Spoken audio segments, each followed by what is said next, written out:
Our Father who art in heaven, hallowed be thy name. Thy kingdom come, thy will be done here on earth as it is in heaven. Give us this day our daily bread, and forgive us for our trespasses, as we forgive those who trespass against us. Lead us not in temptation, deliver us from the wicked one. For thine is the kingdom and the power and the glory forever. For thine is the kingdom and the power and the glory forever. Our Father who art in heaven, hallowed be thy name. Thy kingdom come, thy will be done on earth as it is in heaven. Give us this day our daily bread. Forgive us for our trespasses, as we forgive those who trespass against us. Lead us not to temptation, deliver us from the wicked one. For thine is the kingdom and the power and the glory forever. Thine is, oh yeah, the kingdom and the power and the glory, oh yeah, forever. For thine is the kingdom and the power and the glory forever. For thine is the kingdom and the power and the glory forever.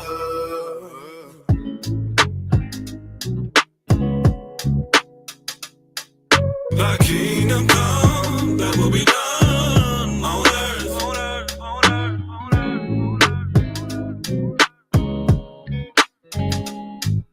Thy kingdom come, thy will be done on earth.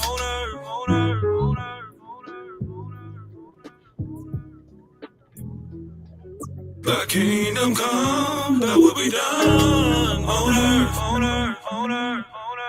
Thy kingdom come, thy will be done on earth as it is in Shemu'იმ.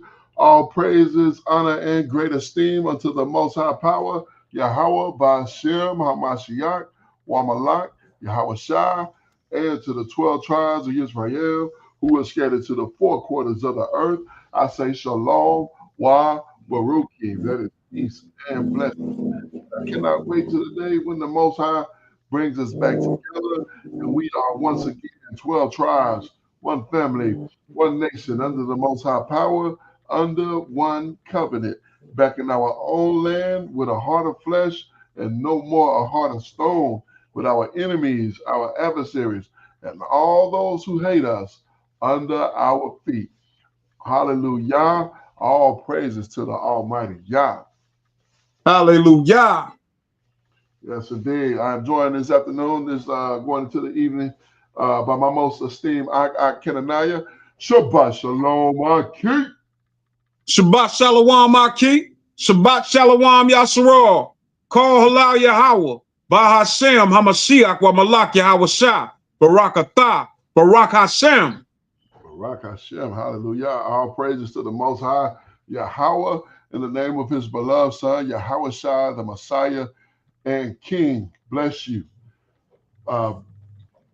And bless the name, Yahweh and Yahweh Shah. Hallelujah. All praise. Hallelujah.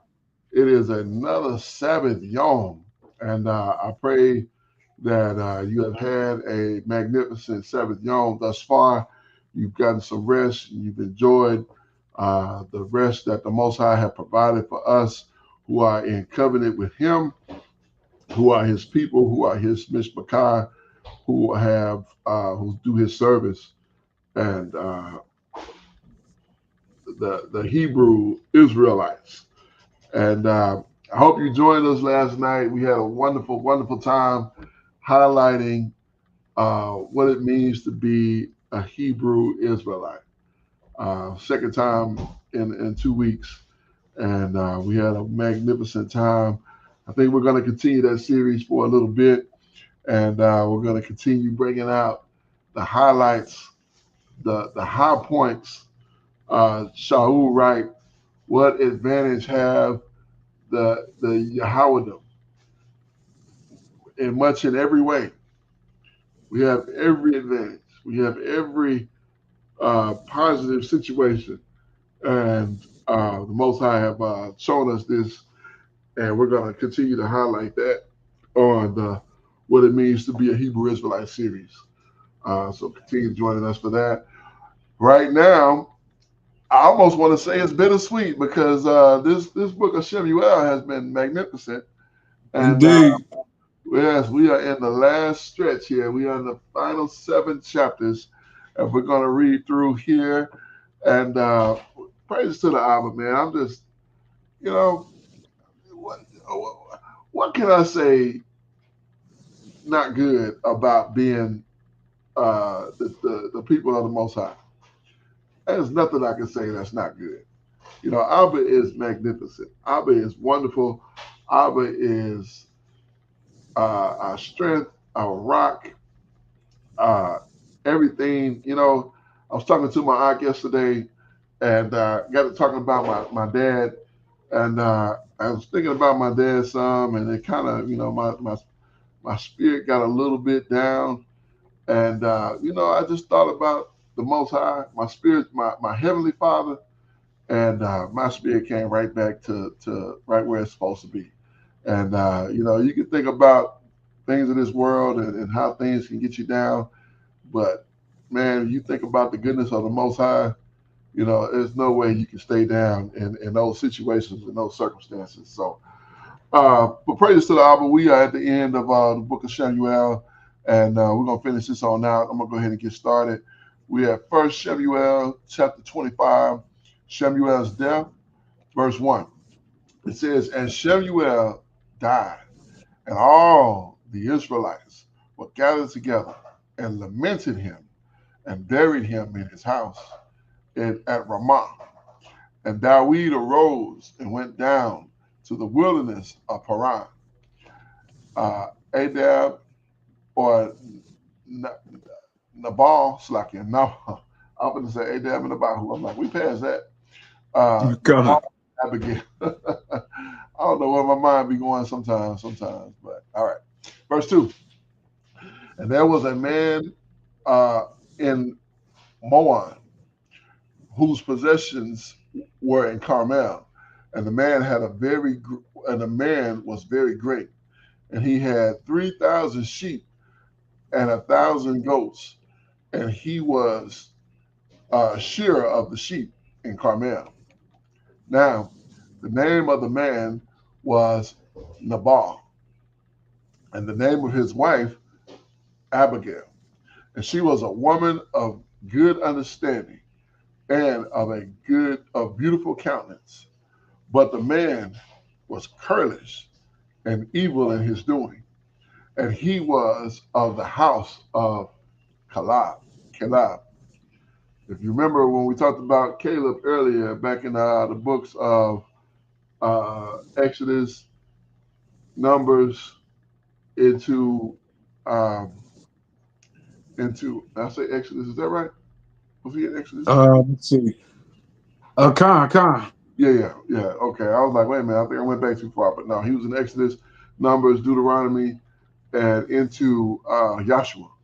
I believe in Joshua, if I'm not mistaken. And I believe his brother was the first judge, first shofim of Yasharal. Kanab, indeed. Khan, all praises. Yeah, so this fella here, He is of the house of Caleb. Verse 4. And David heard in the wilderness that Nabal did shear his sheep. I said Nabal did shear his sheep. And David sent out 10 young men. And David said unto the young men, Go up to Carmel, and go to Nabal, and greet him in my name. And thus shall you say to him that liveth in prosperity, Shalom Aleichem, peace be unto you, and shalom to your house, and shalom unto all that you have. So he wished him shalom and everything. Verse 7. And now I have heard that have shearers, and your shepherds which were with us. We hurt them not, neither have we aught unto them.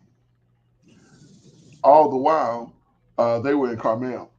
So David is laying out for this gentleman or this fella here that they should be in good standing. They shouldn't have any problems because we did well. We didn't bother yours. We didn't bother you, and I'm wishing peace upon you and all you have.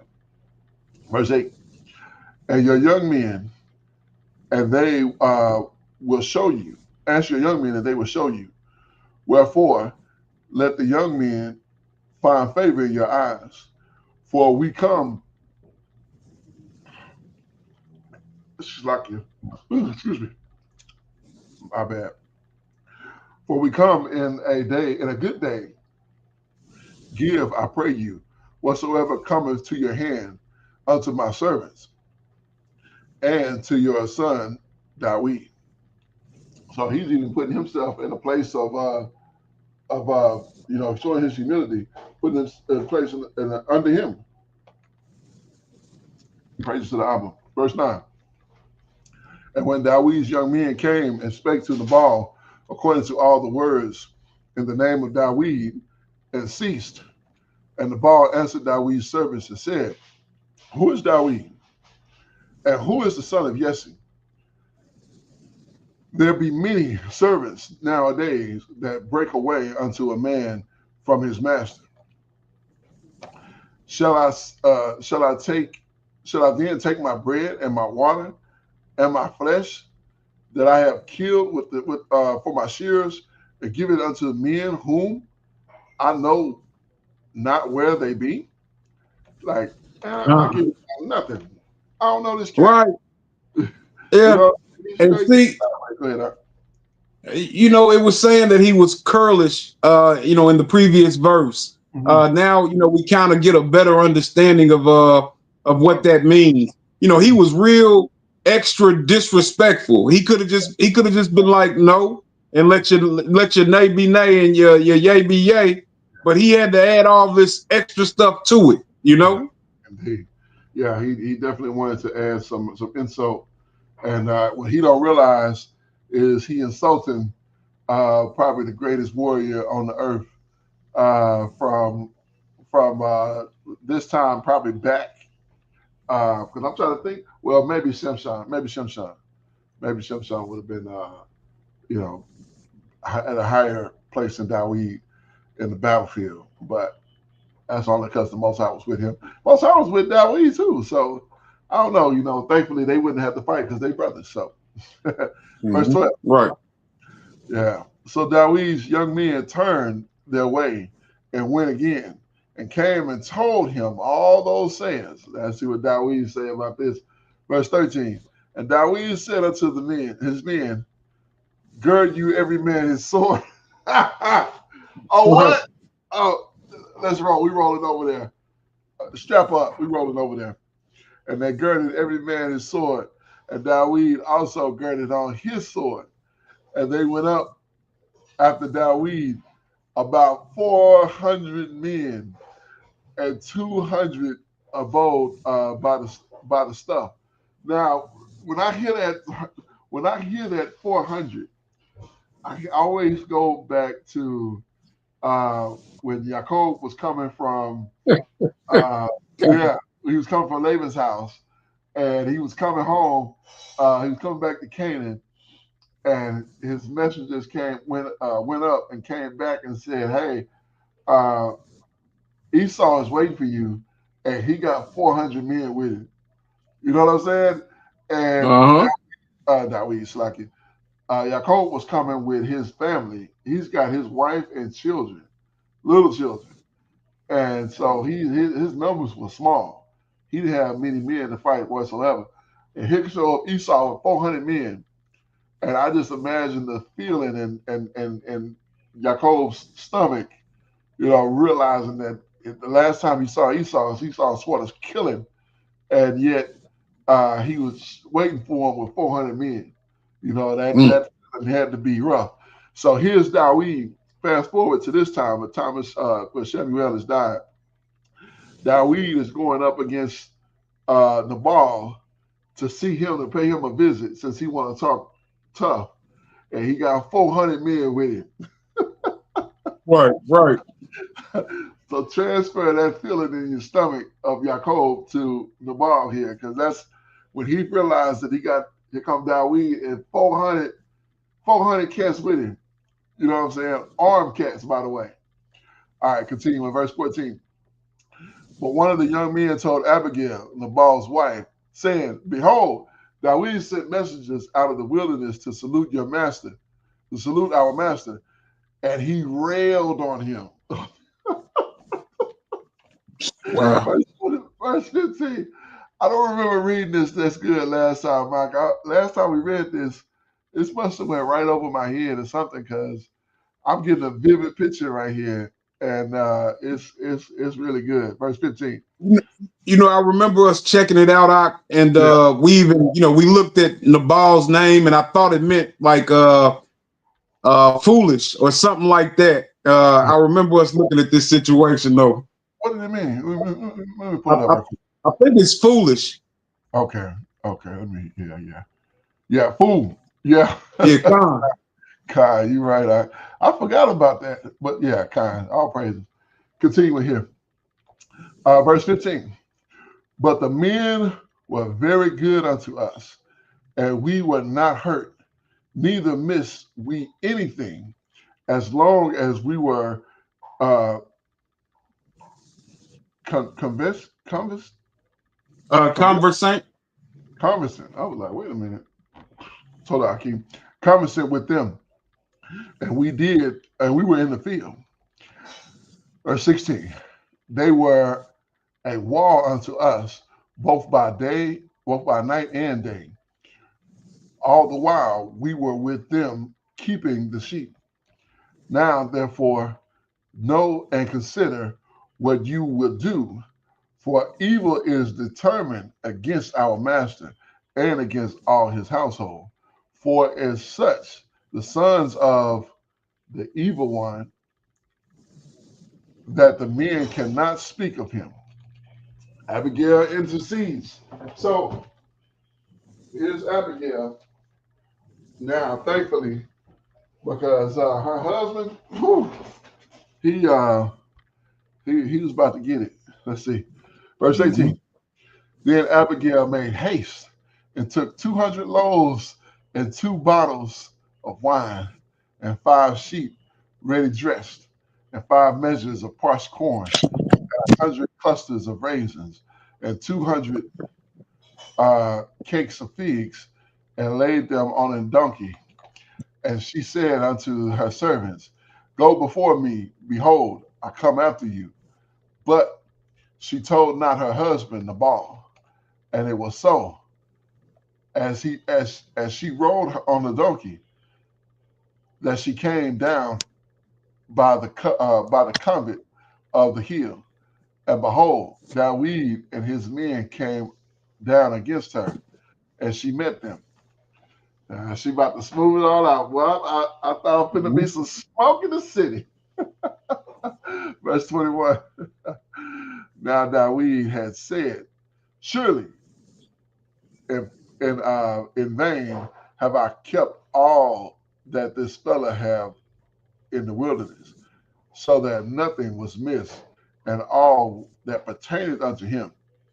And he have required me evil for good.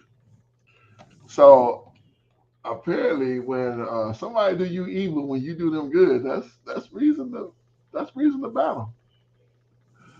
Verse 22. I would agree. Say again. I said I would agree. You would agree? you know, I'll be honest with you. In most situations, if if this was my brother and I had a problem with him, I would look over him if this was my brother. Mhm. Now, I think part of the reason that he's ready to gear up and go is because Caleb, even though he was with Israel, he wasn't. You know what I'm saying? He wasn't. I don't know. Yashara. Yeah, I don't think he was, but I think that kind of gives us the reason why he's ready to jump into action. Like, oh, Yeah. he's what? And, Oh, and it's almost like let's see if he's gonna say it to my face.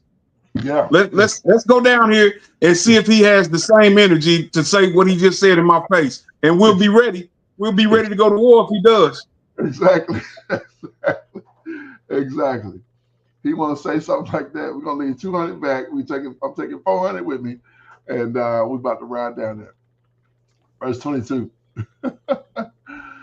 And the more also do the Most High unto the enemies of Dawid, if I leave of all that pertain to him about the morning light, any that perish against the wall, any that pisseth against the wall.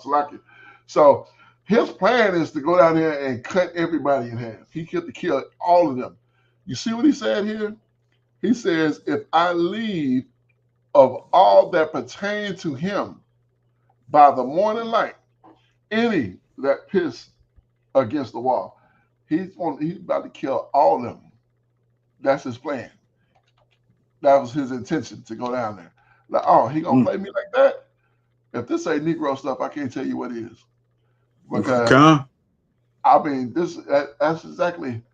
Oh, he gonna play me like that? All right, I'm about to see him and every cat that's around him, every man that's around him, and it won't be one of them left when I'm through with him. Verse 23. And when Abigail saw Dawid, she hastened and lighted off her donkey and fell before Dawid on her face and bowed herself to the ground and fell at his feet and said, upon me, Adonai, upon me, let this iniquity be, and let thine handmaid, I pray you, speak in your audience and hear the words of your handmaid. I'm trying to do a little lady voice. My voice don't really do that too good. Verse 25. Let not my master, I pray you, regard the men of evil, even Nabal. For as his name is, so is he. Nabal is his name, and folly is with him. But I, your handmaid, saw not the young men of my master whom you did send. Like I wasn't aware of what was going on, but my husband is a fool, but I'm the reasonable one. Let me just clarify this real quick and get this taken care of so that we can all live in peace. Verse 26. Now therefore, my master, as Yahweh liveth, and as your soul liveth, seeing Yahweh have withholding you from coming to shed blood and from avenging yourself with your own hand, let your enemy and they that seek evil to my master be as Nabal. Let them be as fools. Mm-hmm. Verse 27. Well, she's fooling this thing over good. Verse 27. And here's the funny thing. Here's the irony. I would not feel comfortable talking to this man's wife, even though she's coming as she's coming, and but I guess in the situation with Dawid ready to spill blood, and so God. this woman, and she she throwing herself on the ground. She's bowing to his feet, and she talking real smooth here. So I wouldn't feel comfortable at that situation, but I probably would listen to her, considering that it's a pretty lady and she's throwing herself basically at my mercy. So continuing here, verse 27. And now that blessing which your handmaid have brought unto my master, let it even be given unto the young men that follow my master. I pray you, forgive the trespass of your handmaid, for Yahweh will certainly make my master a sure house, because my master fighteth the battles of Yahweh, and evil have not been found in you all your days. Yeah, not yet. Wow. I hate to say that, but we know the story. Verse 29. Uh, Yet a man is risen to pursue you and seek your soul, but the soul of my master shall be bound in the bundle of life with Yahweh, your power, and the souls of your enemies.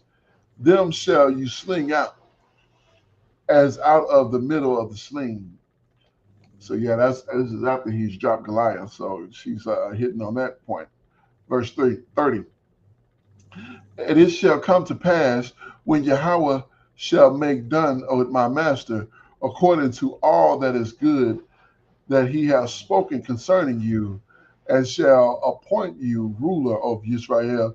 Now, she getting some deep stuff. How she know that he gonna be ruler of all of Israel?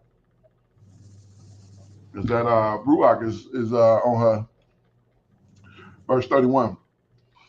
That these shall be. Slakia, I think it would have been assumed by the people. You remember the songs that they were singing about Dawid, how he killed his tens of thousands. So they were already esteeming him more than Shaul already. Yeah, kind of. Yeah, that's definitely the case. And but consider, if I'm remembering correctly, I know we at the end of the chapter, we're at the end of the book here, or this first book, I should say. But did Shaul have the whole all 12 tribes, or did he just have? No, he didn't. He had all of what is called Israel, and with the exception of Yahweh, like that tribe wasn't with him, but everybody else was with him. Okay, so he had the other 11. Khan. Okay, all praises. All right, so that's why I was kind of like, how she know this thing? Because for her to jump to that and just like, did even Shaul have that? Or it was just passing from one king to the next king, or because if I'm not mistaken, it said that Dawid became ruler of, and we'll probably get to that here in the second book, but Dawid became ruler of Yehuda, and then Israel would basically come shortly thereafter. Mm-hmm. I may be mistaken by that, but let's continue reading. That's you right. You spot on. I just don't know where it's at. I know we might read it today, or no, I don't think we read it today, because I don't think Saul dies until the last chapter. Yeah, the second book. I think it's in the second book. So let's continue here. Verse 31. And there shall be no grief unto you, nor offense and hurt unto my master. Neither shall there have shed blood causeless, or that my master have avenged himself. But when Yahweh have dealt well with my master, with thine remembering thine handmaid. And Dawid said unto Abigail, Barak Yahweh, power of Israel, which sent you this day to meet me. Blessed be Yahweh, power of Israel, which sent you this day to meet me. And blessed be your advance, and blessed be you.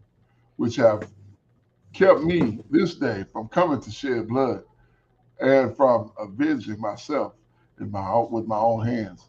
Like I was about to kill your husband. Right. Your husband was good as dead because I wasn't playing. I was fired up. Verse 34. For in very deed, as Yahweh power of Israel liveth, which have kept me back from hurting you, uh, except you have hasted to come to meet me. Surely there have not been left unto Nabal by the morning light any that pisseth against the wall. I was gonna kill every swinging Joe.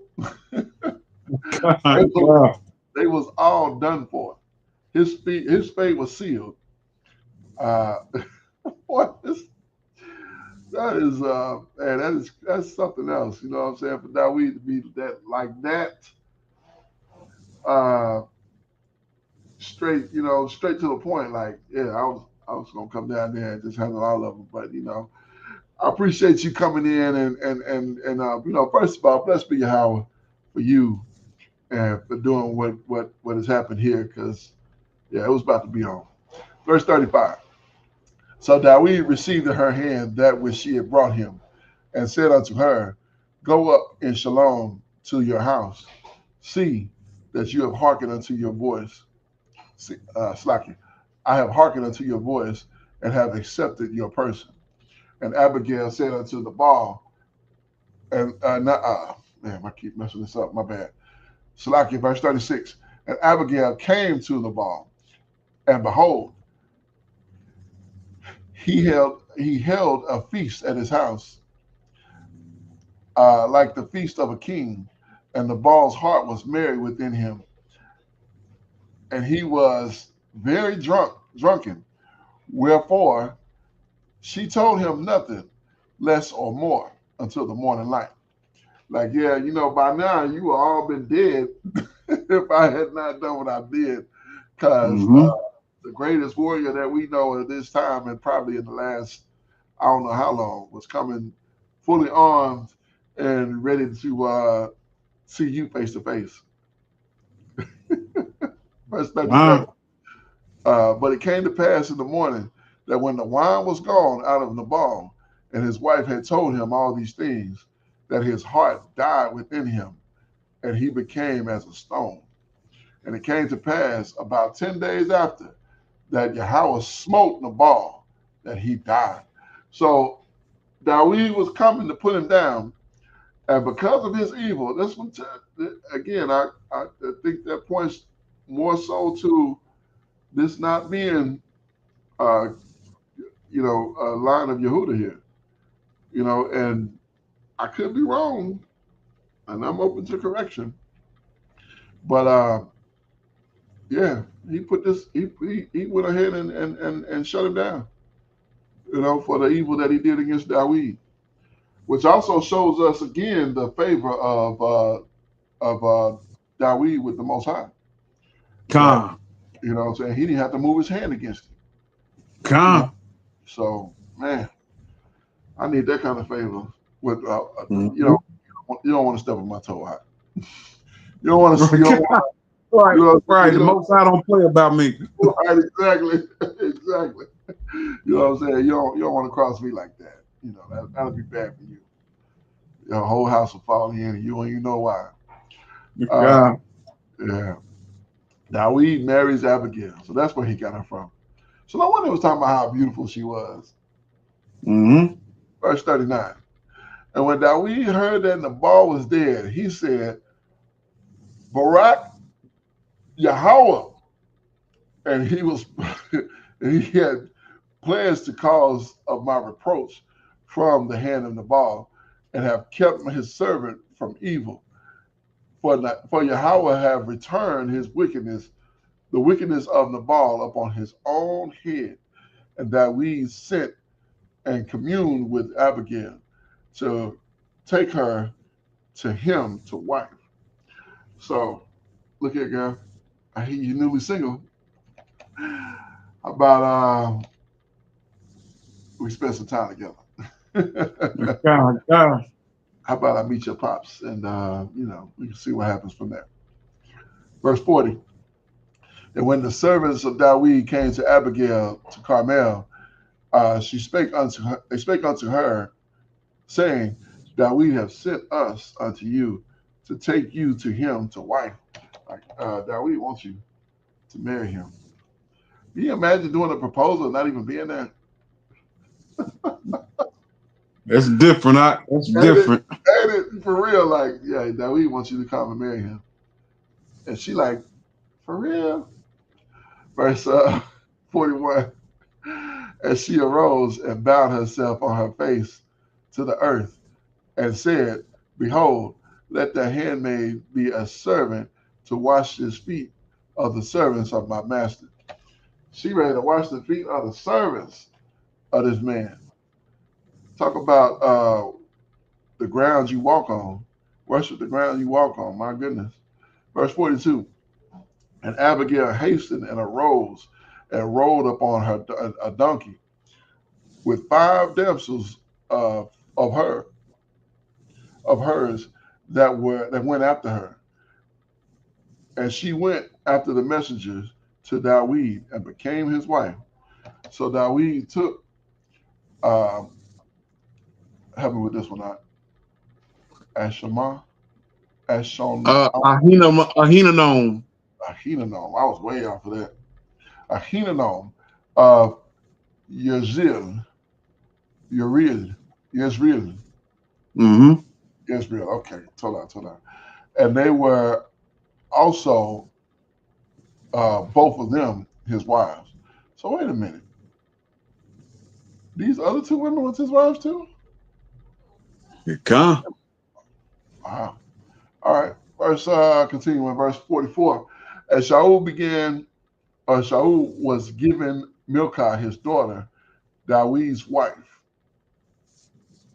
And Shaul gave Milcah, his daughter, Dawid's wife, to Platim. I believe it's Falti.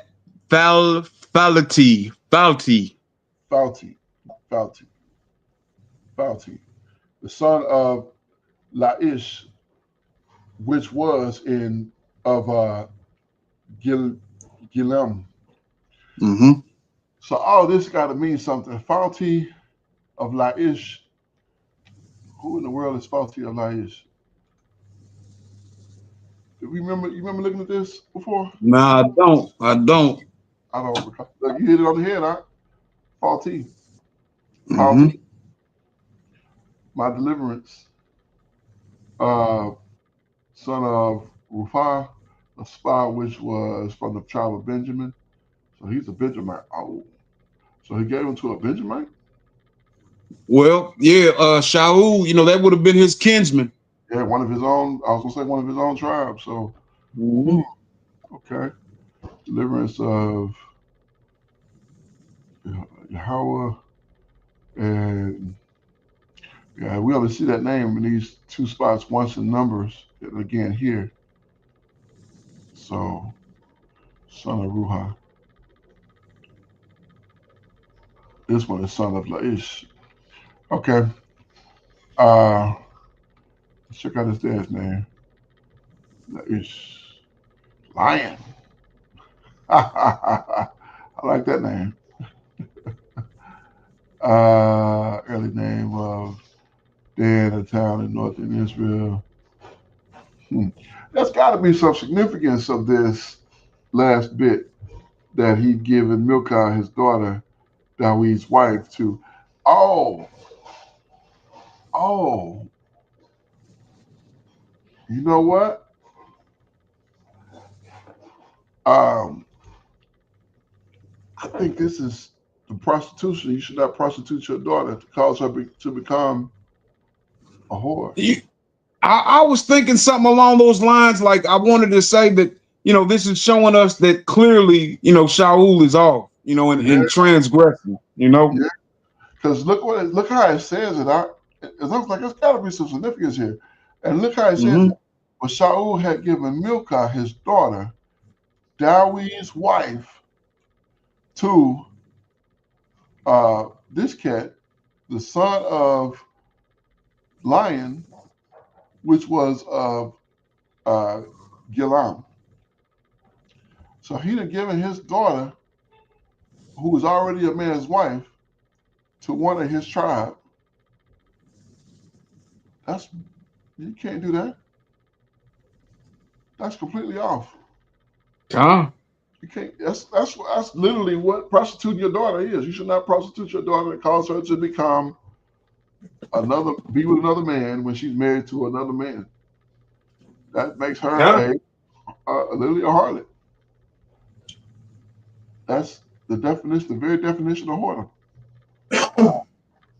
Wow, that's deep. All right, continuing here. Whew. Man, I didn't expect that. All right, continuing here. First Shemu'ėl chapter 26. Dawid again spares Shaul. Verse 1. And the Zephanites, or Zilhanites, came. Ziphites. Ziphites, so I'm putting a P in there. Oh, there's a P. Okay, Ziphites. Ziphites came unto Shaul in Gabish, saying, do not Dawid hide himself in the hills of Hachalah, Con. which is before Yeshimon. And Dawid arose and went down to the wilderness of Ziph, having 3,000 chosen men of Israel with him to seek Dawid in the wilderness of Ziph. So you talk, he went way past 400. He got 3,000 with him. My gracious. Verse 3. And Shaul pitched in the hills of Ha'alah. Hachalah. I think I'm off on that. Hakilah. Hakilah. Okay, I was leaving out the. Okay, kind. Solaki, which is before Yeshimon by the way. But Dawid abode in the wilderness and saw that Shaul came after him unto the wilderness. Dawid therefore sent out spies to understand what Shaul had come with in every deed. And Dawid arose and came to the place where Shaul had pitched, and Dawid beheld the place where Shaul lay, and Abner his son of Ner, the captain of his host. And Shaul laid in the trench, and the people pitched round about him. So he's in a trench, meaning that's like a hole. So he's hidden, and he's got people surrounding him. So he's very afraid. Even though Dawid has never moved himself against Shaul at all, he's still very afraid being out here seeking after Dawid. And he came with 3,000 men of war. Verse 6. Then after Dawid had said unto Ahimelech, told her, oh, praises. I never get that. I just kind of popped in my mind. Ahimelech, the Hittite, and to Abishai,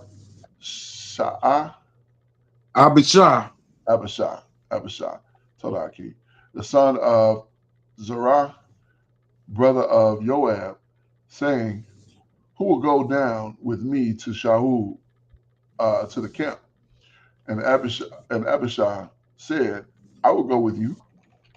So Dawid and Abishai came to the people by night, and behold, Shaul lay sleeping within the trench, and his spear tucked in his stuck in the ground at his bolster.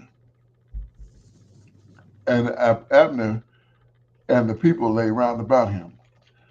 And when Abishai, then said Abishai to Dawid, Most High have delivered your enemy into your hand this day, Now, therefore, let me smite him, I pray you, with the spear, even in the earth at once, and I will not smite him a second time.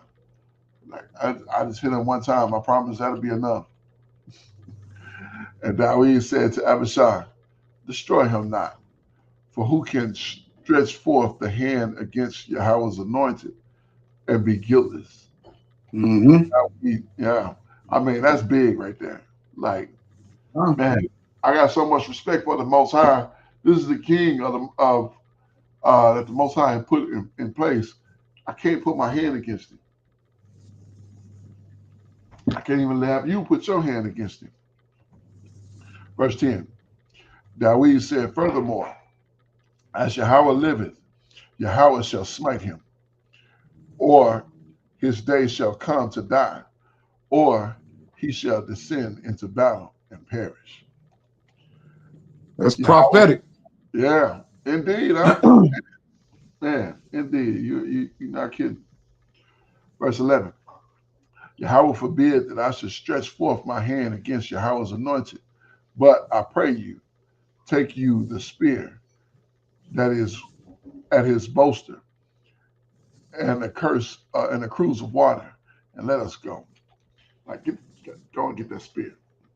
Mm-hmm. So he took the spear and a cruse of water from Shaul's bolster, and they got him and they got them away, and no man saw it, nor knew it, neither awakened, for they were all asleep, because a deep sleep from Yahweh had fallen upon them. So they didn't even know Con. what's going on. If look, if the Most High, if Dawid would have said what, it would have been the Most High that would have put that spirit on him to do so. But because Mm-hmm. it never came about, he always spared Shaul at every turn. Verse 13.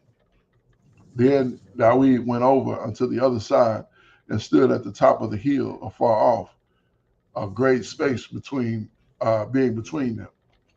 And Dawid cried unto the people and to Abner, son of Ner, saying, Answer if you not, Abner. Then Abner answered and said, Who are you that cried to the king? And Dawid said to Abner, Are not you a valiant man? And who is like unto you in Israel? Wherefore have you not kept the master, the king? And there came one of the people that to destroy him, to destroy the king, your master. Like, aren't you the keeper of the king? Aren't you supposed to be watching his back? Mm-hmm. Are you the one supposed to be keeping his neck protected? And there came one that could have had him like that. Verse 16. These things are not good that you have done. As Yahweh liveth, you are worthy to die, because you have not kept your master, Yahweh's anointed. And now see where the king's spear is, and the cruse of water that was in his bolster. And Shaul knew Dawid's voice and said, It is the voice of my son Dawid. As Dawid said, It is my voice, my master, O king. And he said, Wherefore do your master thus pursue after his servant? For what have I done? And what evil is there in my hand? Oh, he shouldn't ask that question, because he should say he's done a lot of evil. Wasn't it? No, that's Dawid speaking. Oh, that's Dawid right there. Oh, my bad, my bad. Yeah. Okay, I was about to say I thought that was Shaul saying that. What have I done evil wise? Like, oh, did you just kill a whole village of priests and wives? Con. I mean, I wouldn't be throwing stones in a glass house, boy. Verse 19. Now, therefore, I pray you, let my master the king hear the words of your servant. If Yahweh have stirred you up against me, let me accept the offering. But if they be the children of men, cursed be they before Yahweh, for they are driven me out this day from abiding in the inheritance of Yahweh, saying, "Go serve other deities." But now he's not getting that. Mm-mm. Verse 20. Now therefore, let not my blood fall to the earth before the face of Yahweh, for the king of Israel is come out to seek and flee, as when he do hurt the partridge in the mountain, as he do hunt the partridge in the mountain. Slacky. Verse 21. Then said Shaul, I have sinned. Return, my son Dawid, for I will no more do you harm. Cause my soul to because my soul was uh, precious, precise, That is, precise, yeah, kind, precious. precious. Oh, okay, my bad. I was like precise. Maybe I was pronouncing it wrong. My soul was precious in your eyes this day. Behold, I have played the fool and have erred exceedingly. And Dawid answered and said, Behold, the king's spear, and let one of the young men come over and fetch it. And Yahweh rendered unto every man his righteousness and his faithfulness. For Yahweh delivered unto you unto my hands this today, but I would not stretch out my hand against Yahweh's anointed. So he delivered you to me. I could have had you, but that's not in my makeup. I'm not even going to do that because of what you mean to him. Verse 24, and behold, as they live for such as by this day in your eyes, so my life be much set by in the eyes of Yahweh, and let him deliver me out of the hand of all tribulation. And Shaul said to Dawid, Barak be you, my son Dawid. You shall both you shall both do great things, and also shall still prevail.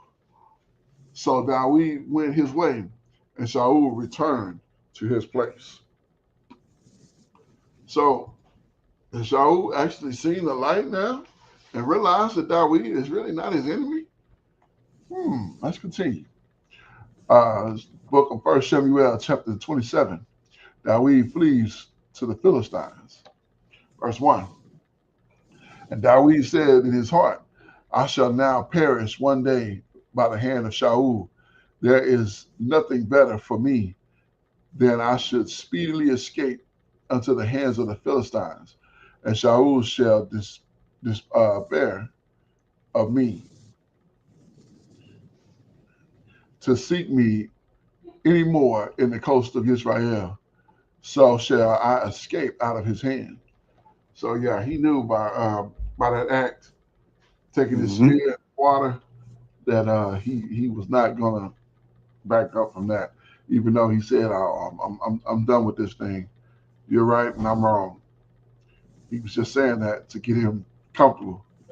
So you think about some of these intricate shows with these intricate writings, and a lot of that plot line follows right here. You find it right here.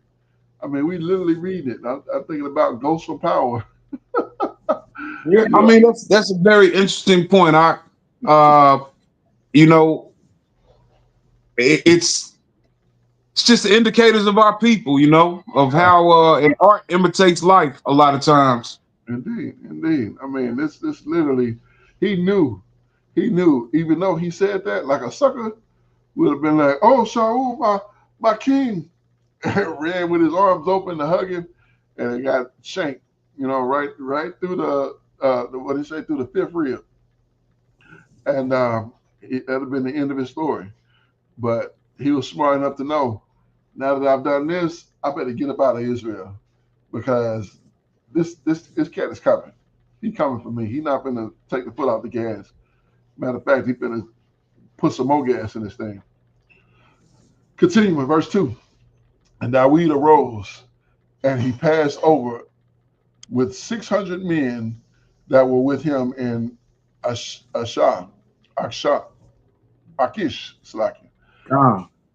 and the son of Mocha, king of Moab. Moab. Okay, Salaki. Moab, king of Gath. And David dwelled. It's funny how he killed David and now he hanging with the king like, they just buddies.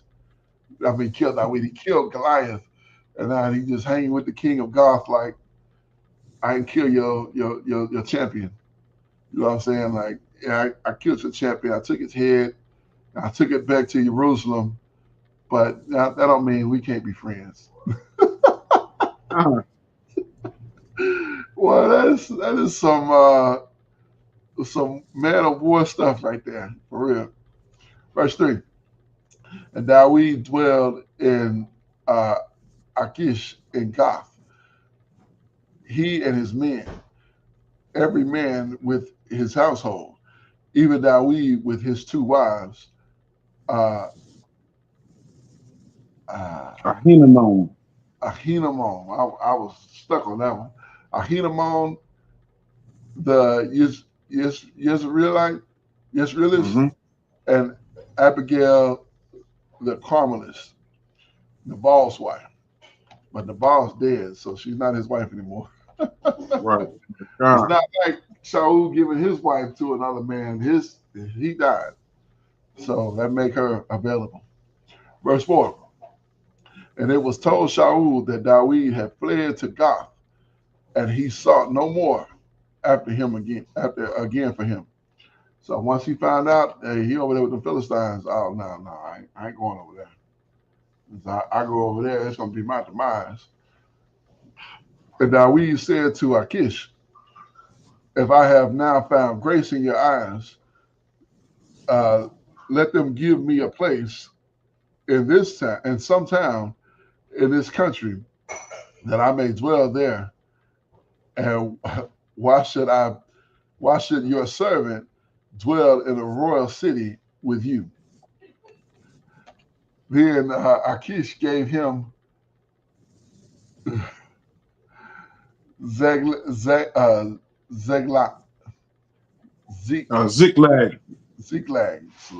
was trying to say it backwards. I don't know why I do that sometimes. Gave him Ziklag that day. Wherefore Ziklag pertained unto the kings of Yehuda unto this day. Mm-hmm. So, Salaki, let me take a breath right here, because this is crazy. This is crazy.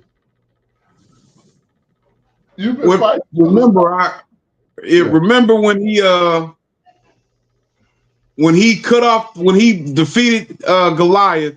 Yeah. How the Israelites began to chase the Philistines, and there were Israelites that were fighting on the same side with the Philistines that stopped fighting with them and started chasing them as well. Okay. And remember, and then also remember that we figured out that there was. Remember who gave over Shimshon to the Philistines? Yehuda. Yehuda. Mm-hmm. They kind.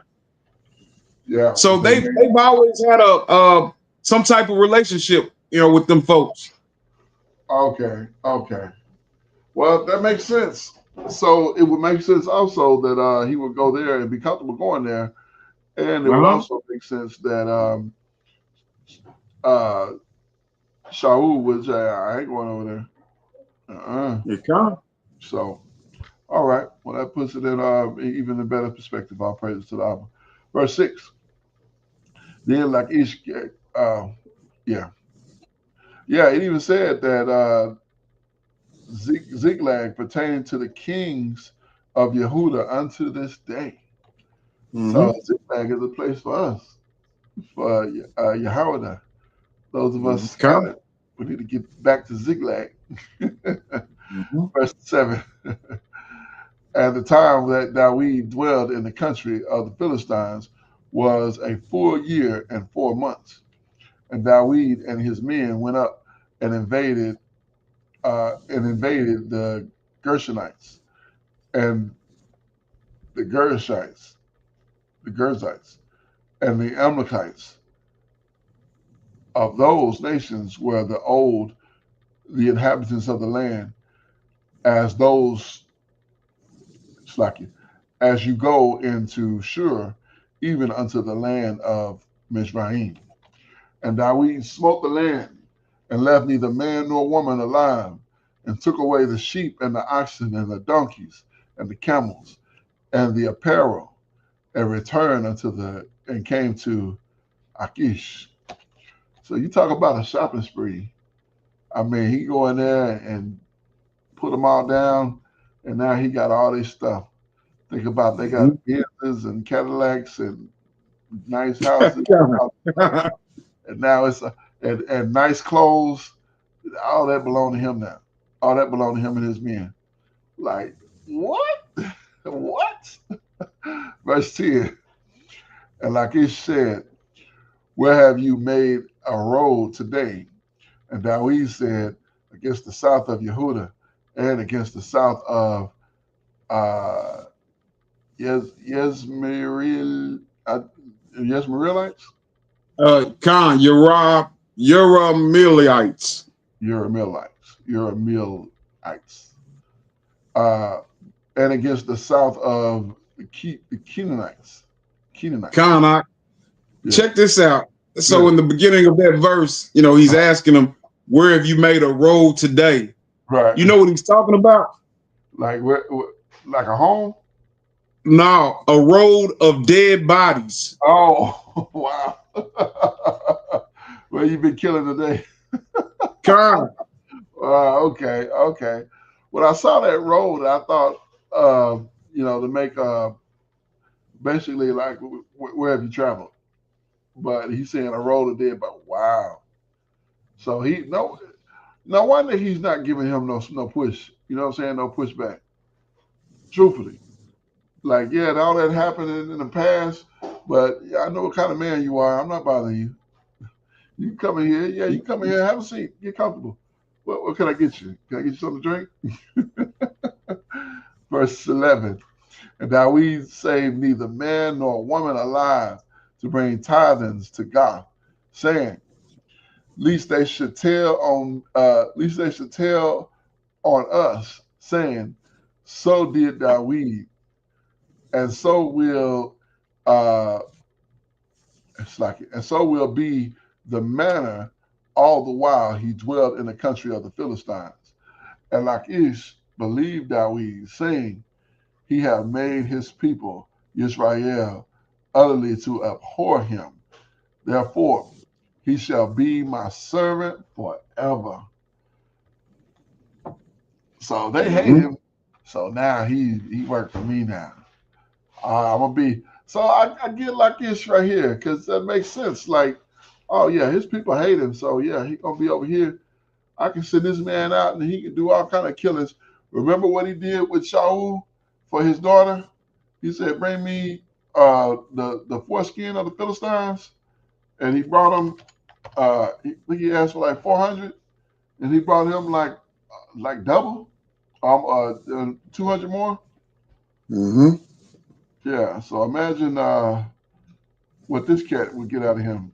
You know what I'm saying? When he's at his lowest point, and he give him a place to live and the refuge from Shaul. So, he licking his chops like, I got the baddest man on the earth working for me. Mm-hmm. For real. Yeah. All right. Continue in verse 28. Shaul and the spirit meeting. Verse 1.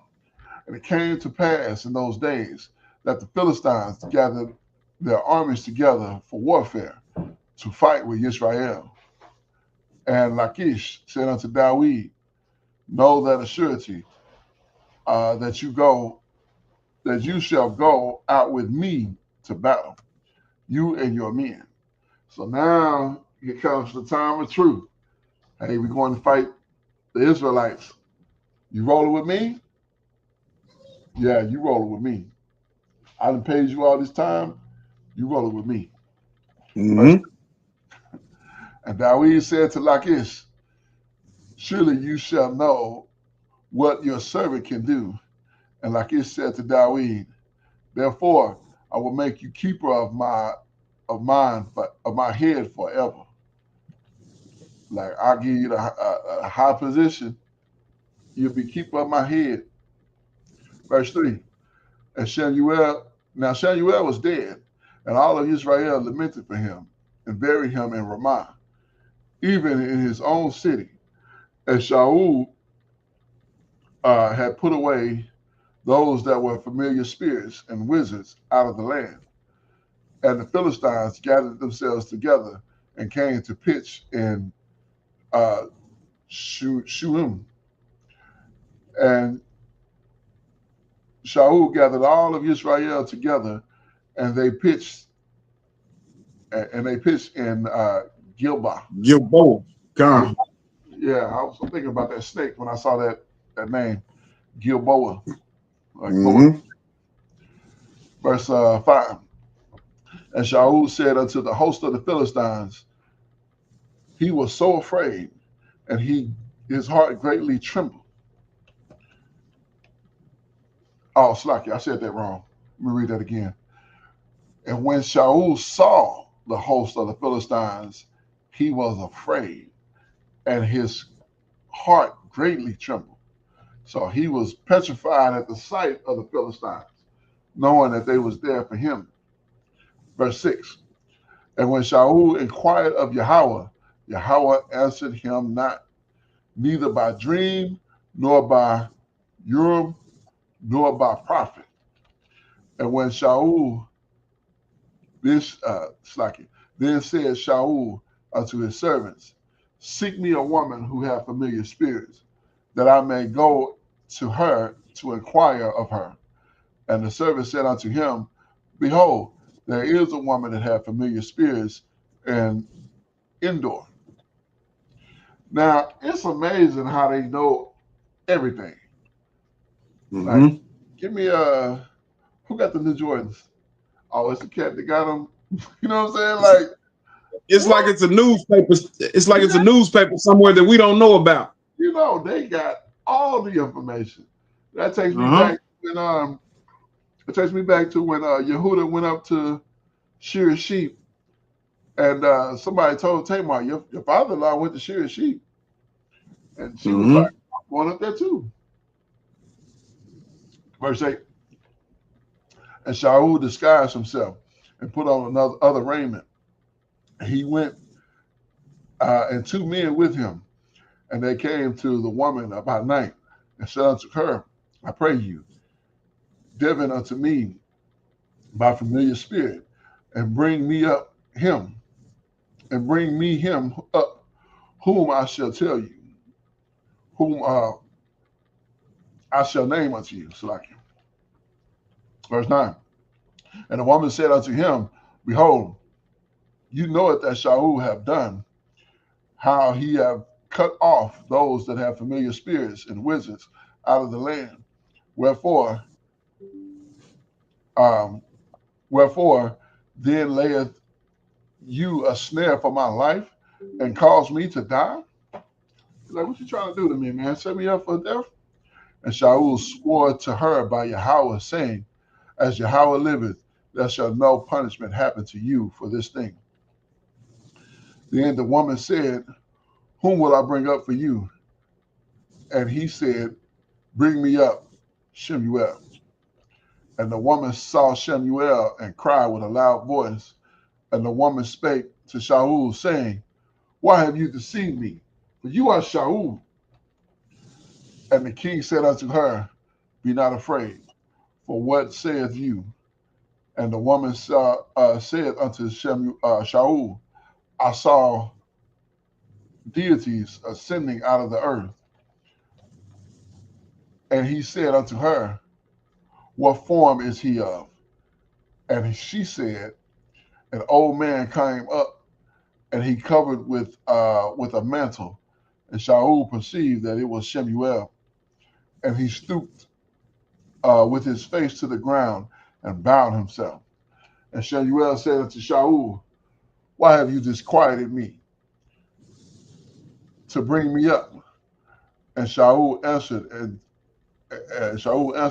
I am sore distressed, for the Philistines make war against me, and the Most High is departed from me, and have me no more, neither and answereth me no more, neither by prophet nor by dream.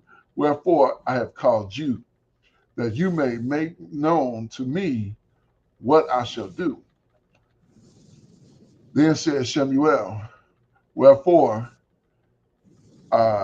you do not ask of me, seeing Yahweh have departed from you, and is become your enemy. Whew. Like I said, you almost feel sorry for Shaul, but he really made his own bed. Verse 17. I just can't imagine somebody saying this to me with knowledge of the Most High's way of going about things. Yahweh have made himself enemy to you. I'd be like, I think my heart would stop, literally. Verse 17. And Yahweh have done to him, and he spake by me, for Yahweh have rent the kingdom out of your hand, and have given it to your neighbor, even to Dawid, because you obeyed not the voice of Yahweh, nor executed his fierce wrath upon Amalek. Therefore have Yahweh done this thing unto you this day.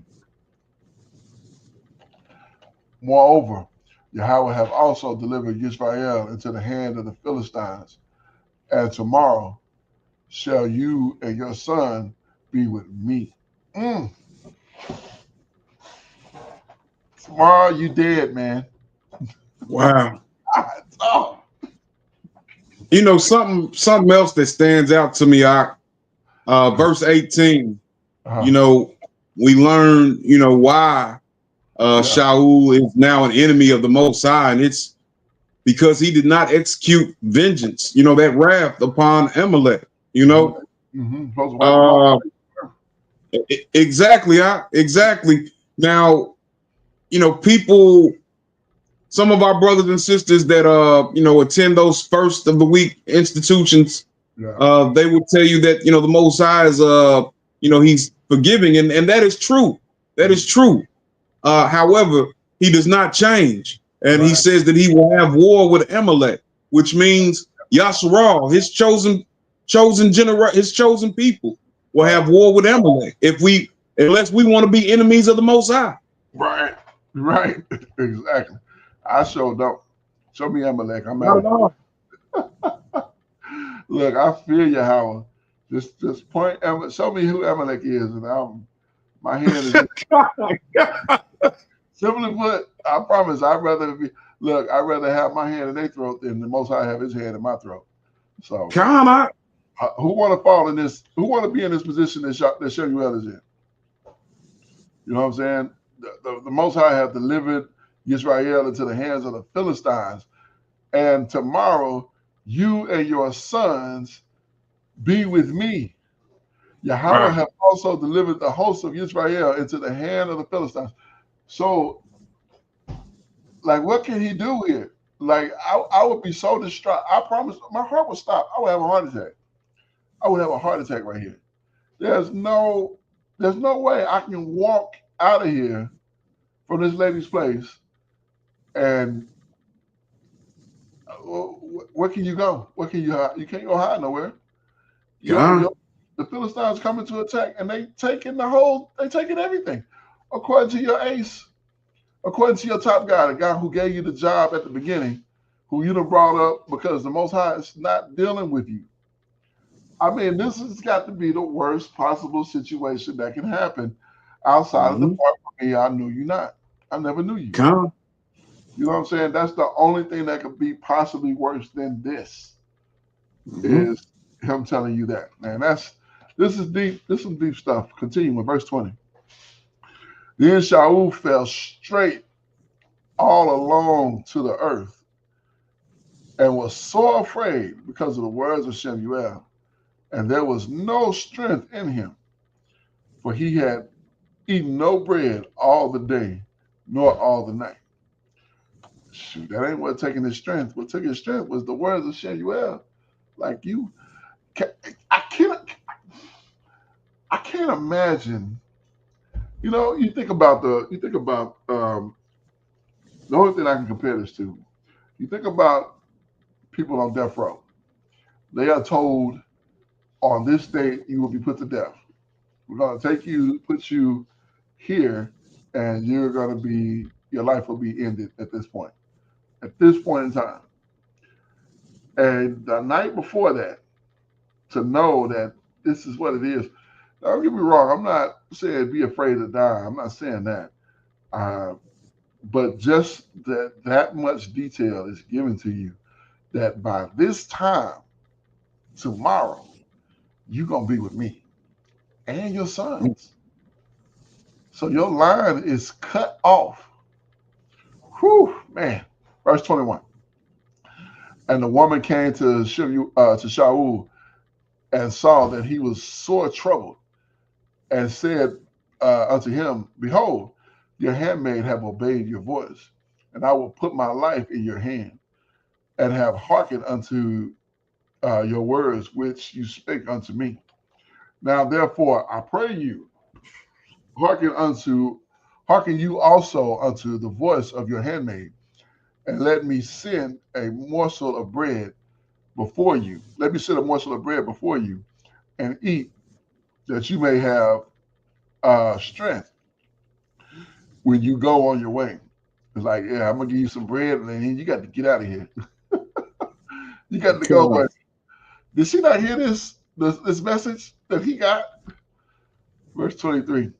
But he refused and said, I would not eat, but his servants together, and the woman compelled him, and he hearkened unto their voice. So he arose from the earth and sat upon the bed. And the woman had a fat calf in the house, and she hastened and killed it, and took the flour and kneaded it, and did bake unleavened bread therefore. So it must have been the time of unleavened bread while she was doing that, unleavened at this point in time. Verse 25. And she brought it before Shaul and before his servants, and they did eat, and they rose up and went their way that night. Whew, man! Like I said, you know, if Shaul had not done such evil, I mean, if the Most High just cut him off because he didn't, deal with Amalek as he should have, and he'd done everything else right, you would feel sorry for Shaul here. But he had to get the flexion in his muscles and showing his power against those that had no ability to defend themselves against him. And now his demise is at hand, and he spent all his effort and energy pursuing Dawid, and Dawid had opportunities to take him out, and he took him not. And so it's hard to feel sorry for him. You know what I'm saying? It's really hard, but because he made his own bed. He made it. And yeah, when you make your bed, you got to lie in it. So that's what it is. You got it from here, Aki? Indeed, No praises. All right, this is the book of 1 Shemu'ėl, chapter 29. The Philistines mistrust Dawid, verse 1. Now the Philistines gathered together all their armies to Aphek, and the Israelites pitched by a fountain which is in Jezreel. And the masses of the Philistines passed on by hundreds and by thousands, but Dawid and his men passed on in the rearward with Achish. Then said the princes of the Philistines, What do these Hebrews here? And Achish said unto the princes of the Philistines, Is not this Dawid, the servant of Shaul, king of Yasharal, which hath been with me these days or these years? And I have found no fault in him since he fell unto me unto this day. So yeah, he's like, he's been here all this time, you know, and we haven't had any issues, right? Yeah. Verse 4, then the princes of the Philistines were wroth with him, and the princes of the Philistines said unto him, make this fellow return, that he may go again to his place, which you have appointed him, and let him not go down with us to the battle, lest in the battle he be an adversary to us. For wherewith should he reconcile himself unto his master? Should it not be with the heads of these men? So this dude is actually making sense, because what happened before when the Israelites were fighting against the Philistines and Dawid smote Goliath? Right. The Israelites that were with the Philistines did indeed turn on the Philistines and began chopping them down. Right, indeed. All right, continuing, verse 5. Is not this Dawid, of whom they sang one to another in dances, saying, Shaul slew his thousands, and Dawid his 10,000s? Now, how they know that? Then Akish, Salakia. I said, how they know that? You know, they speak the same language as well. Yeah, but they wouldn't have been there though for that. You know what I'm saying? This was in Jerusalem when that happened. Like, how they get wind of this? How's this news pass all, like, everybody know everything? Well, you know, them getting their butts kicked would have been news for them, and you know, they would have inquired on, you know, any news of what was going on the other side. You know, it would have been passed. Now, who's telling the story? That I don't know. Yeah, that's interesting. But yeah, I see what you're saying. I can see them going back and say, yeah, man, they showed back up and whooping the Philistines. They was like, yo, Shaul has slew his thousands, and Dawid has slew his 10,000s, and they were singing and dancing. And boy, at that moment, it was that moment when Shaul was like, ooh, that Dawid, I got something for him. God. All right, verse 6. Then Akish called Dawid and said unto him, surely as Yahweh liveth, you have been upright, and your going out and your coming in with me in the host is good in my sight. For I have not found evil in you since the day of your coming unto me unto this day. Nevertheless, the masters favor you not. Yeah, these masters of the Philistines favor you not. Yeah.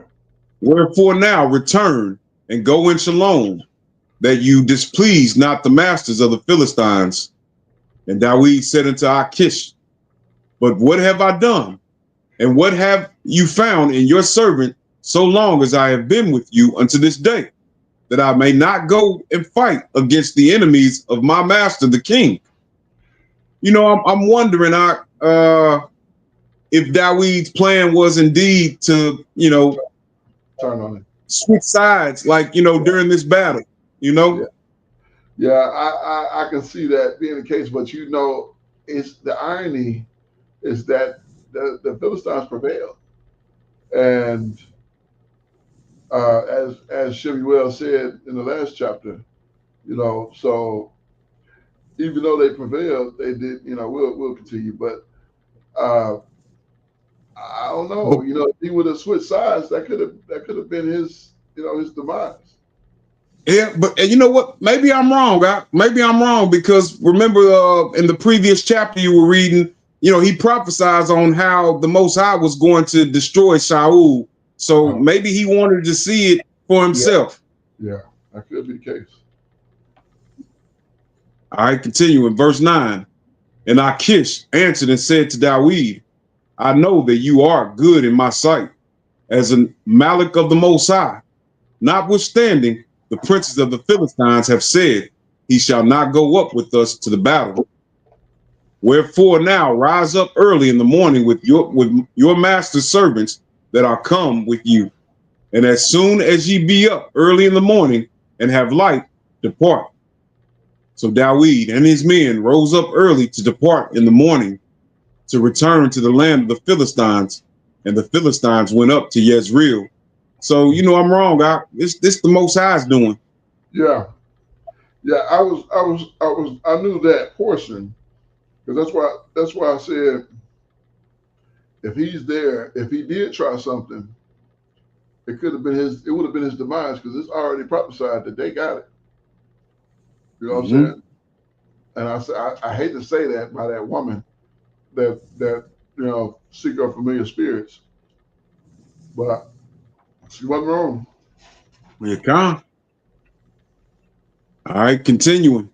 This is the book of 1 Shemu'ėl, chapter 30. Dawid's victory over the Amalekites, verse 1.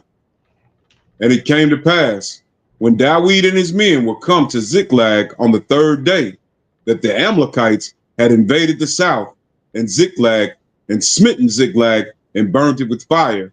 So remembering back in that previous chapter where, you know, Dawid had gone out and fought against the Amalekites in the south. And made a road of bodies, right? So, you know, evidently these Amalekites wanted some get back. Verse 2. So yeah, they had burned the city Ziklag. Verse 2. And had taken the women captives that were therein. They slew not any, either great or small, but carried them away and went on their way. So Dawid and his men came to the city, and behold, it was burned with fire, and their wives and their sons and their daughters were taken captives. Then Dawid and the people that with him lifted up their voice and wept until they had no more power to weep. And Dawid's two wives were taken captives, Ahinoam and the Jezreelites, and Abigail, the wife of Nabal the Carmelite. And Dawid was greatly distressed, for the people spake of stoning him, because the soul of all the people was grieved, every man for his sons and for his daughters. But Dawid encouraged himself in Yahweh, his power. You know, we'll read that in Telahim.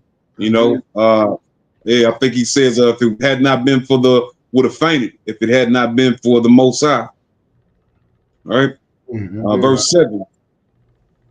And Dawid said to Abiathar the priest, Ahimelech's son, I pray you, bring me hither the ephod. And Abiathar brought thither the ephod to Dawid. And Dawid inquired at Yahweh, saying, shall I pursue after this troop? Shall I overtake them? And he answered him, pursue, for you shall surely overtake them, and without fail recover all. Right. So, you know, it's unfortunate that, you know, Dawid thought that he was going out to battle with the Philistines, you know, and he leaves, you know, all his people back behind, you know, thinking that they're probably going to be okay. Right. However, they weren't, and the city was burned. Now, we know that Dawid was upright. So people might wonder, why did the Most High allow this to happen? But, you know, remember that the Most High likes to build us up. Right. Dawid at this point has he's got a lot of faith. You know, we can't deny that. The way that he took out Goliath, the way that he understands that he shouldn't raise his hand up against Shaul. You know, Dawid's got, you know, faith and understanding. Yeah. No buts about it. It's just that the Most High is, you know, this life that we live. It's not about us. Right. It's about the Most High. Indeed. And I think that that the Dawid is put in this situation so that he, you know, knows that he can trust the Most High. You know. Yeah. Because how is it that they didn't kill not now one of them? You know, they just took them captives. Yeah, yeah. Whereas, you know, it would have made sense for them to kill all of them. But this is the Most High's doing, to raise up Dawid so that he understands that all he has to do is seek the Most High, and the Most High is going to give him answers and also guide his steps, which is a wonderful place to be in. All praises indeed, Akeem. right, continue in verse 9. So Dawid went, he and the 600 men that were with him, and came to the brook Besor, where those that were left behind stayed. But Dawid pursued, he and the 400 men, for 200 abode behind, which were so faint they could not go over the brook Besor. And they found a Mizraite in the field, and brought him to Dawid, and gave him bread, and he did eat.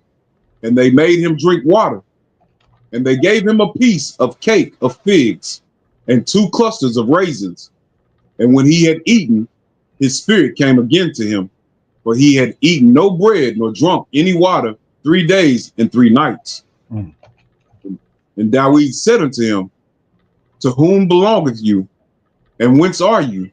And he said, I am a young man of Mizraim, a servant to the Amalekite. And my master left me because 3 days agone I fell sick. We made an invasion upon the south of the Kerethites, and upon the coast which belongeth to Jehoiada, and upon the south of Caleb. And we burned Ziklag with fire. Wow. You know, so yeah, I mean, it's in his word that, you know, he's going to bring his enemies to your footsteps. And that is indeed what just happened. Yeah. All right, continue. They strengthened him up just so they could hear this. Yeah, let's see what happens after that. Come. And Dawid said to him, can you bring me down to this company? And he said, swear unto me by the Most High that you will neither kill me nor deliver me into the hands of my master, and I will bring you down to this company. And when he had brought him down, behold, they were spread abroad upon all the arets, eating and drinking and dancing, because of all the great spoil that they had taken out of the land of the Philistines and out of the land of Jehoiada.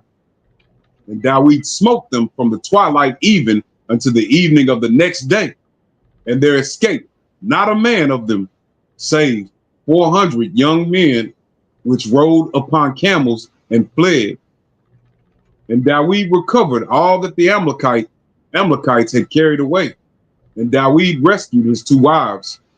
And there was nothing lacking to them, neither small nor great, neither sons nor daughters, neither spoil nor anything that had taken to them.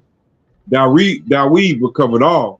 And Dawid took all the flocks and the herds, which they drove before those other cattle, and said, this is Dawid's spoil. God. The spoils are divided. Verse 21.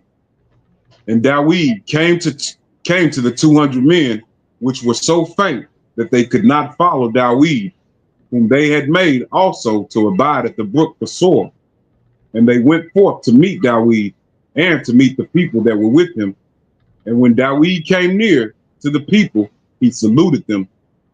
Then answered all the wicked men and men of evil of those that went with Dawid, and said, because they went not with us, we will not give them aught of the spoil that we have recovered, save to every man his wife and his children, that they may lead them away and depart.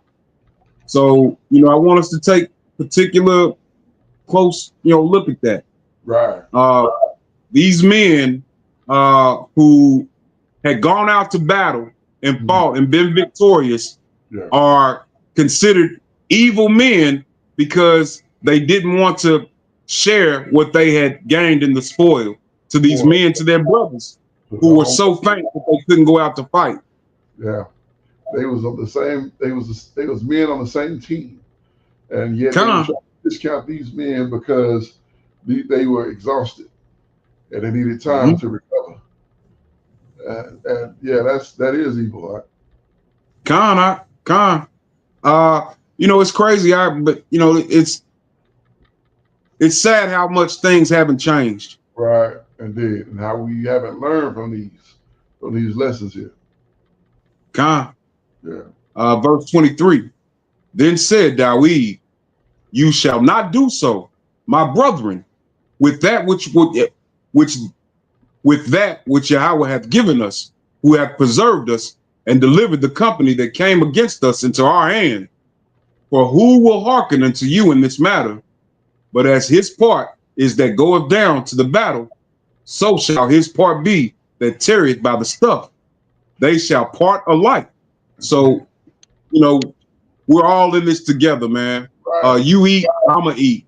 You know, Exactly. if I come up, you come up, man. Exactly. Simple and plain. Simple and plain. And that's how it should be for a nation, for people who come from the same fathers.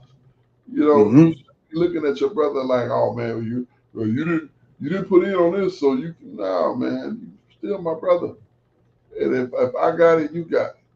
You know, Come. together on this thing. All right, verse 25.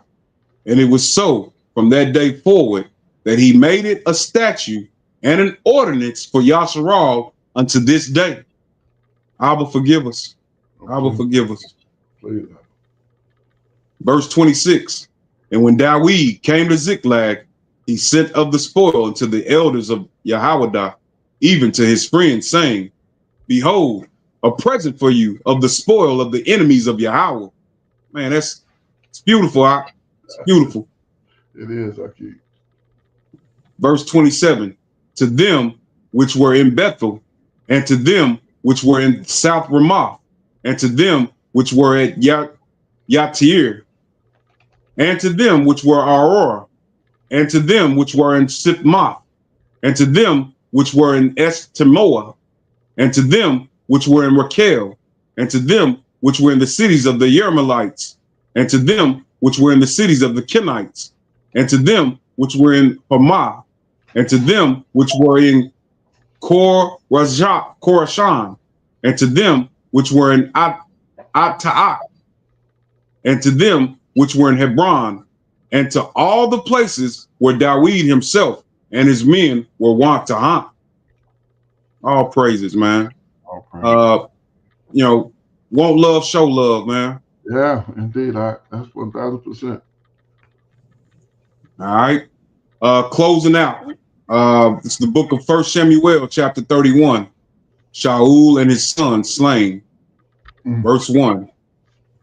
Now the Philistines fought against Yasharal, and the men of Yasharal fled from before the Philistines and fell down slain in Mount Gilboa. And the Philistines followed hard upon Shaul and upon his sons. And the Philistines slew Jonathan and Abinadab and Malachashua, Shaul's sons. And the battle went sore against Shaul, and the archers hit him, and he was sore wounded of the archers. Then said Shaul unto his armor bearer, draw your sword and thrust me through therewith, lest these uncircumcised come and thrust me through and abuse me. But his armor bearer would not, for he was sore afraid.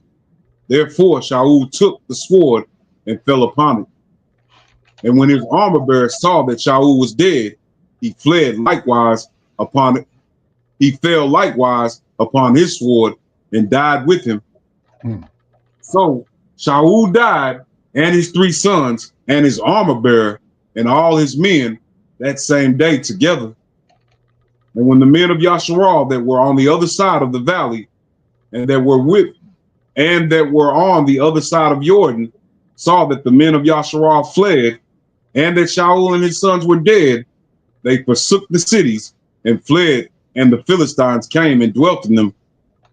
And it came to pass on the morrow, when the Philistines came to strip the slain, that they found Shaul and his 3 sons fallen in Mount Gilboa.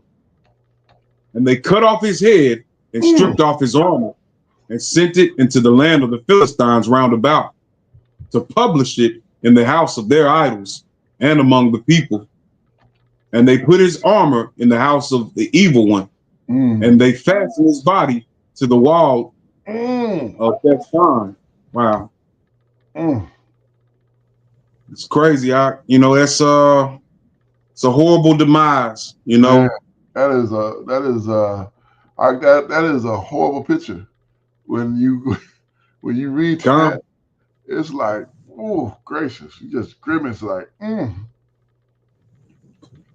wow. All right. Verse 11. And when the inhabitants of Yabesh Gilead heard of that which the Philistines had done to Shaul, all the valiant men arose and went all night and took the body of Shaul and the bodies of his sons from the wall of Bethshan, and came to Yabesh and burnt them there. You know, mm, I don't recall ever reading about any Israelite, being, burnt at right. death, Yeah. I'm thinking that this probably happened because of the mutilation of the bodies. kind of, 'Cause they had already taken the head and stripped off his armor and had pinned it, basically pinned the body against the wall, and was probably using it for target practice, I would venture to say. So they was probably practicing with stones and spears and all kind of horrible instruments. But of course, he kind, wasn't feeling nothing because he was good and dead. But they just, like you said, it's concerned that they would abuse him, and that's exactly what happened. kind. All right, verse 13. And they took their bones and buried them under a tree at Yabesh and fasted 7 days. Mm, my gracious. Well, I tell you what, my goodness, we read this. It's been a while. It's been a long while ago, and I forgot how graphic this was at the end here, and it's it's a lot to process. It's a lot to Kind, process because it literally creates a horror movie picture in your mind when you hear it, and it's so detailed, and it's so graphic. Um, like I said, Shaul really made his own bed, so it's really hard to feel negative for him. Um, I really hate he put the Most High in the position that he did, that these things had to happen, because think about the goodness of our power, and his option is to he had to watch this thing, and as graphic as it is for us to read about it, he had to watch it, and kind, so uh, these Philistines, we know that much like the people that we in captivity under, they're nothing but brute beasts, and they they they show it. We read it right here. They show it. This is the type of people that they were. Uh, so it's a sad reality, and it makes me also happy that Dawid was not there. That he kind, didn't ride in with them, that when this thing took place, because I just imagine him, you know, right there. If he would have watched that, I don't think he would have been the same Dawid. Because just reading about it and getting the mental picture I'm getting, it's like, man, my whole countenance has changed. Uh, Took his head, stripped off his armor, and pinned his body against the wall. My gracious, that sounds like something from a horror movie. It really does. kind. Um, yeah, I think that happened on Leatherface on that Texas Chainsaw Massacre. I think he did something similar to that because he was crazy. Anyway, not to take us too far off, but uh, highlight something good. I'm saying it's going on in my mind. So the Most High preserved Dawid and his band, and they were able to get get back at the Amalekites.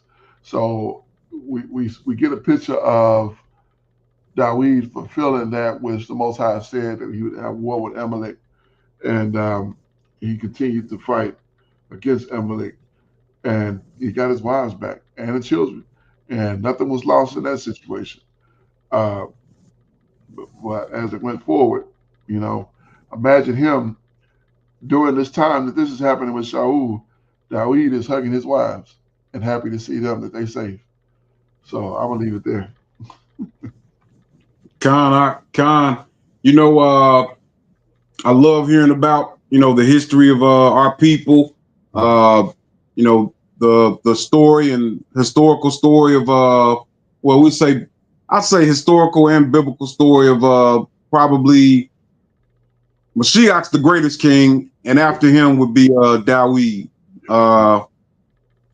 You know, we've seen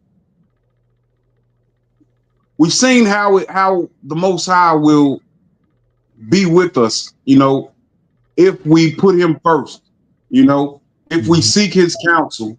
Um, you know, it's a very encouraging story. You know, we're reading it thousands of years later and you know, still finding encouragement for it. You know, perhaps it wasn't just about Dawid, this story. Perhaps it was for our betterment, you know, which we know the scriptures were written for our learning and our betterment. So all praise to the Most High that this is our inheritance, you know. Hallelujah. But I'll leave it there. All praises. Hallelujah. Yes, indeed. Whew. Yeah. So it's a lot to process, a lot to you know, consider, sitting in front of your face, and you know, like I said, I tried to end on something good, and my aunt did as well.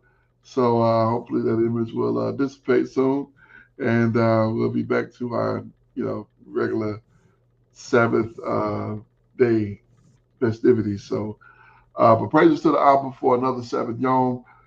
Praises to the Abba for completing another book, First Shemu'el. We'll pick up Second Shemu'el next week and continue reading the exploits of King Dawid as he continues to move forward. And man, you look.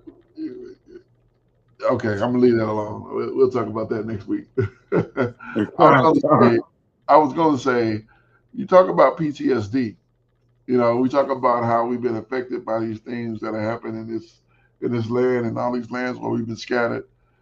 And you think about that situation, and yeah, our people have been catching it for I can't tell you how long. I mean, it's been nonstop. You know, the fact that we are still standing here today is a testament to the power that brought us through. And all praises to the Most High, Yahweh. Um, we'll go ahead and close this on out. I hope you have enjoyed this book of First Shemuel, and we'll continue to enjoy the second book of Shemuel as we continue going through it. We do this for a specific reason, for a purpose, and it brings us to the book of Romans, chapter 10 and verse 1. Brethren, my heart's desire and prayer to Ha'abba, to the Father, for Israel is that they might be saved. We want to see our people saved. We want to see our people set free. We want to see our people restored and brought back to prominence as the Most High have promised us. How are we going to do it? First of all, we're going to keep the faith and the belief in the return of Hamashiach, the Messiah, who will come and deliver us from all these places wherein we have been scattered and gather us again and bring us into our own land and put us into prominence as the Most High have promised. So we're going to keep that belief. Second of all, Ecclesiastes chapter 12 and verse 13. Let us hear the conclusion of the whole matter. Fear the Most High and keep his commandments, for this is the whole duty of man. It is so very important for us to understand that in the conclusion of the whole matter, we are to fear the Most High and keep his commandments, for this is the whole duty of man. At the end of the day, when it is all said and done, all the dust is settled, and all the smoke is cleared, we will be judged on whether we have feared the Most High and kept his commandments. Why? Because this is the whole duty of man. I am your Akazaki Yahoo, joined by my most esteemed Ak Akinanaya, giving all praises, honor, and great esteem unto the Most High Power, Yahweh, Bashem, Hamashiach, Wamalak, Yahweh Shai, and to the 12 tribes of Israel who are scattered to the four quarters of the earth. I say Shalom, Wa, Baruchim. That is peace and blessings. And I cannot wait to the day when the Most High brings us back together and we are once again 12 tribes, one family, one nation, under the Most High Power, under one covenant, back in our own land with a heart of flesh and no more a heart of stone, with our enemies, our adversaries, and all those who hate us under our feet. Until that day come, Shabbat Shalom, family. Shabbat Shalom, Mr. Pekah. All praises to the Abba. Praise you, Abba Yah. Kwam Yasha'Allah. Kwam Yasha'Allah. Barak Hashem Yahweh.